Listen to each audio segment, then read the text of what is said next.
നമസ്കാരം. ശബരിമല സ്വർണ്ണക്കൊള്ളക്കേസിൽ അന്വേഷണ നടപടികൾ പൂർത്തീകരിക്കാൻ പ്രത്യേക അന്വേഷണ സംഘത്തിന് ഒരു മാസം കൂടി സമയം അനുവദിച്ച് ഹൈക്കോടതി നൽകുന്നത് ഇനിയും പ്രമുഖരുടെ അറസ്റ്റ് ഉണ്ടാകുമെന്ന് സൂചന.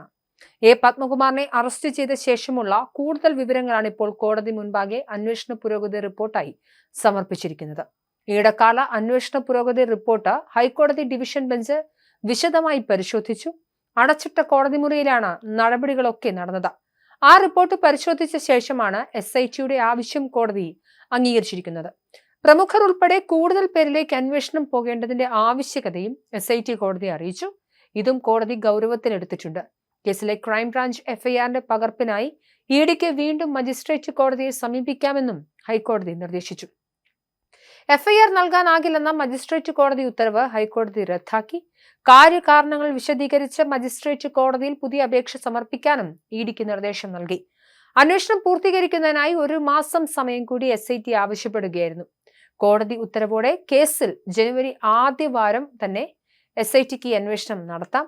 നേരത്തെ 6 ആഴ്ചത്തെ സമയമാണ് കോടതി അന്വേഷണ സംഘത്തിന് അനുവദിച്ചിരുന്നത്. ഈ സമയപരിധി ഇതിനോടകം കഴിഞ്ഞിട്ടുണ്ട്. ജസ്റ്റിസുമാരായ V. രാജ, വിജയരാഘവൻ, KV ജയകുമാർ എന്നിവർ ഉൾപ്പെട്ട ഡിവിഷൻ ബെഞ്ചാണ് ശബരിമല കേസ് പരിഗണിച്ചത്. മുൻ ദേവസ്വം ബോർഡ് പ്രസിഡന്റുമാരായ പത്മകുമാർ, N. വാസു തുടങ്ങി ദേവസ്വം ബോർഡ് ഉദ്യോഗസ്ഥരടക്കം 6 പേർ നിലവിൽ റിമാൻഡിലാണ്. ഇതുവരെയുള്ള അന്വേഷണ വിവരങ്ങൾ SIT കോടതിയെ ധരിപ്പിച്ചു.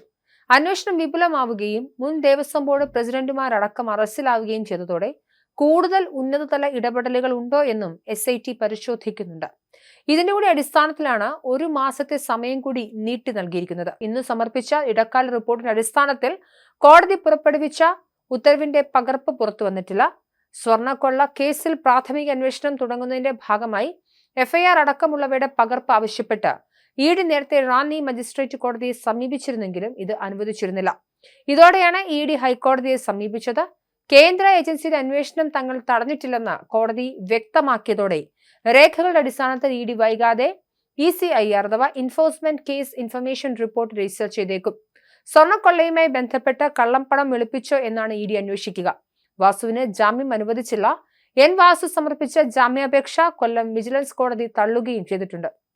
ജാമ്യത്തിനായി വാസുവിന് മേൽക്കോടതിയെ സമീപിക്കേണ്ടി വരും. എന്തായാലും ശബരിമല സ്വർണ്ണക്കൊള്ള കേസിൽ അന്വേഷണ നടപടികൾ പൂർത്തീകരിക്കാൻ പ്രത്യേക അന്വേഷണ സംഘത്തിന് ഒരു മാസം കൂടിയാണ് ഹൈക്കോടതി സമയം അനുവദിച്ചു നൽകുന്നത്. അതായത് ശബരിമല സ്വർണ്ണക്കൊള്ള സമഗ്രമായി അന്വേഷിക്കപ്പെടേണ്ടതുണ്ട്. നിരവധി പ്രമുഖർ ഇനിയും അറസ്റ്റിലാവാനുണ്ട്. അതുതന്നെയാണ് കോടതിയുടെ ഉത്തരവിലൂടെ മനസ്സിലാവേണ്ടുന്ന സൂചന. പത്മകുമാറിനെ അറസ്റ്റ് ചെയ്ത ശേഷമുള്ള കൂടുതൽ വിവരങ്ങളാണ് ഇപ്പോൾ കോടതി മുൻപാകെ SIT സമർപ്പിച്ചിരിക്കുന്നത്. ഇതിന്റെ പശ്ചാത്തലത്തിലാണ് സമഗ്രമായി അന്വേഷിക്കാൻ ഒരു മാസം കൂടി SITക്ക് കോടതി സമയം അനുവദിച്ചു നൽകിയിരിക്കുന്നത്.